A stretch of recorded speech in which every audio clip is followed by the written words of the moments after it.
Will the slump continue? The yuan fell to its weakest level against the US dollar since December 2010, after Britain's decision to leave the European Union, and global markets were sent on a roller coaster ride. China's central bank tried to reassure markets last week, saying the expectations for the yuan against the currency basket are stable in the wake of the Brexit vote. This is the Financial Street logo in Beijing, a symbol for a strong Chinese currency. It is where the top policymakers in China and the commercial banks are headquartered. One issue they're currently busy with is the future direction of the Chinese yuan. Standard Bank predicts the yuan will slide more against the greenback. It's unlikely that it's going to track the dollar. It's more likely to be close to the basket. So that means it's going to depreciate against the dollar over time. We think somewhere around 690 is probably where it ends at the end of the year. The yuan has already been in a steady decline against the dollar since the Chinese government surprised devaluation of the currency last August, when the domestic stock markets lost more than 30% of their value in a month.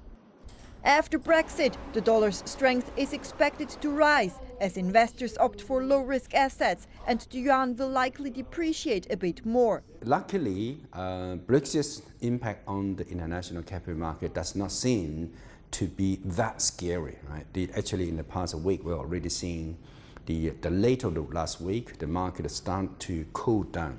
Trade-reliant economies often resort to weakening their currencies in a bid to make their exports cheaper and prop up their economies. But in China's case, investors are concerned the yuan's retreat could trigger another round of capital flight. We've been talking to our clients for some time about this. It's inevitable that it returns.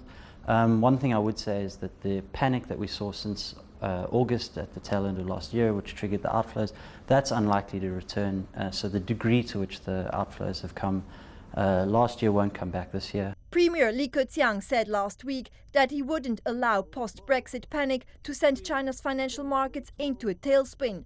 So, what tools do policymakers still have available? For instance, selling official reserves can help, but it has limits because declining reserves can also undermine confidence.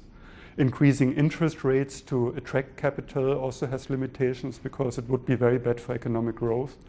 And closing the capital account even further would be a major setback for reform. So overall, I believe they will not offer resistance. British bank Barclays believes Brexit will burn 0.1% of the Chinese GDP in 2016 and 2017. That will be manageable, but it won't be easy.